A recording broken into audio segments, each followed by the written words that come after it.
Hello. Hi. Hello. Hi. Nice to meet you. Hi, I'm Nicola. Yeah. I'm 22. Yeah, still living at home. Cost of living. Hey. I'm in the arts, so I'm not going to be moving out for a while. I've got 2 siblings. Yep. Both older. Youngest artsy. Woo. My sister, she's really cool. She's nearly 25. We get along great. She plays soccer and she dances and she's sick. Not living at home. She moved out. My brother,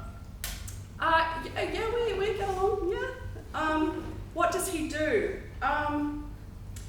Well, nothing. He passed away. Oh, sorry. No, don't feel bad. No, don't feel bad, please. Like, there's no way you could have known. Like, there's no way you could, don't feel bad. Like, it's okay. It's not okay. It's like him being gone is not okay, but like, I'm okay. I'm okay right now. So, don't worry about it. Woo. Hi, everyone.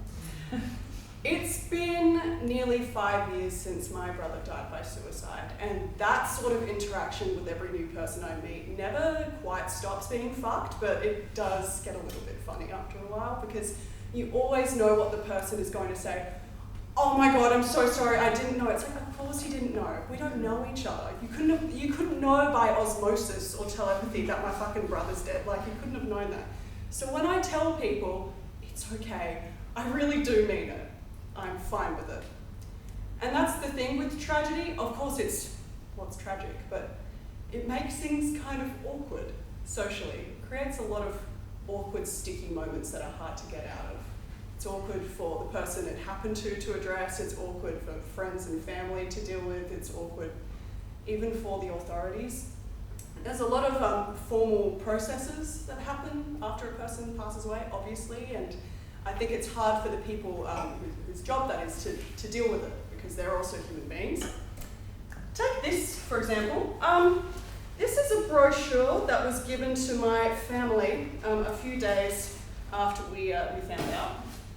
I love it because it's very delicately written. I found it on the kitchen counter next to the fruit bowl, probably around 9 in the morning, just woken up. And the cover reads, Government of Western Australia, Department of Justice. When a person dies suddenly, information for families. It's so sweet. I mean, if you don't want to take a look, here, I'll pass it around. I don't know, I printed it wrong. Don't judge me, my brother's dead. It's fine. It's not wrong. Like, they're not incorrect.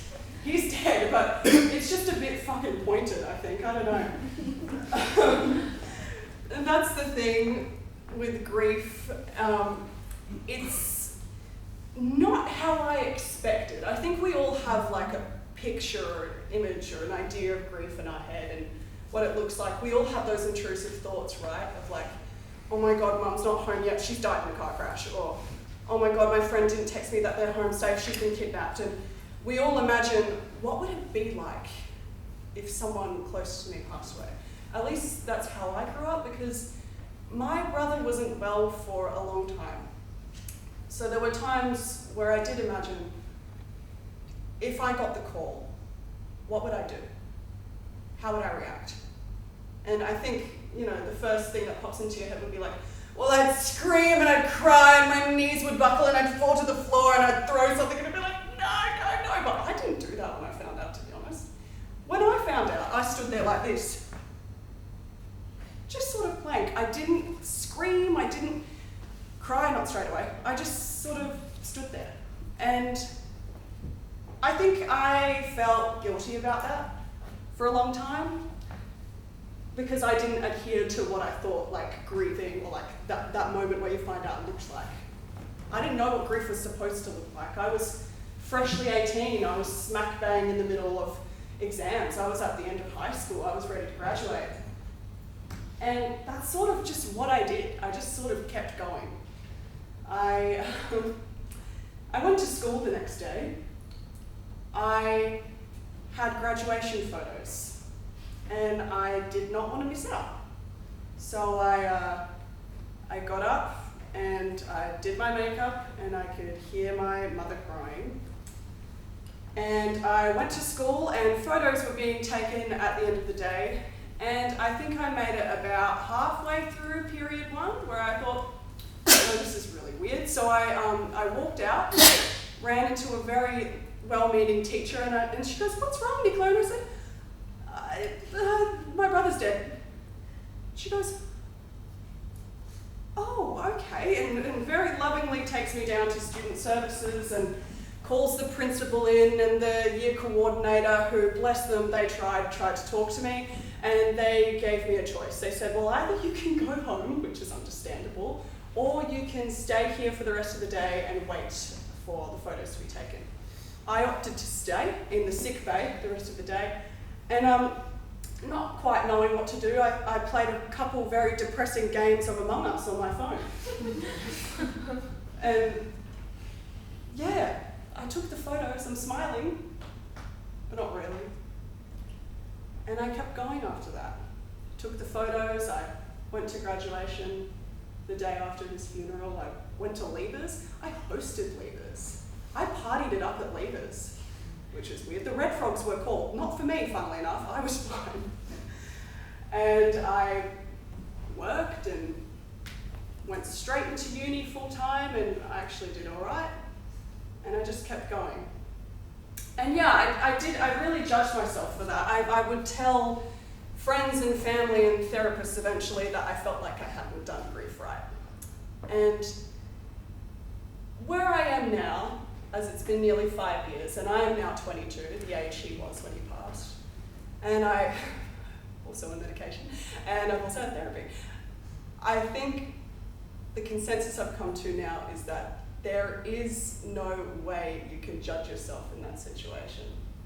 I think I'd spent so much time imagining what it would be like that I'd grieved him already. So you can't really judge yourself in that situation. And there's no use being harsh on yourself or on others for how they react or how they try and deal with it, because it's very fucking hard. And so I think it's important to be kind to yourself. Because as much as I shadow myself for not crying, I did cry. There were times I did cry. I cracked a lot of jokes. I did nothing and kept going. And there are times like this where I hold people hostage at the Blue Room and I yap about it. And now you all have to listen to it. So thank you. I think it's very important to be kind to yourself and to know that life isn't unfair. It's not fair. It just sort of is. It doesn't happen to you or for you and at you. You're just in the middle of it. So be kind to yourself and others. And so yeah, to answer that question, yeah, I do have a brother, and no, he's not home right now. Thanks for listening.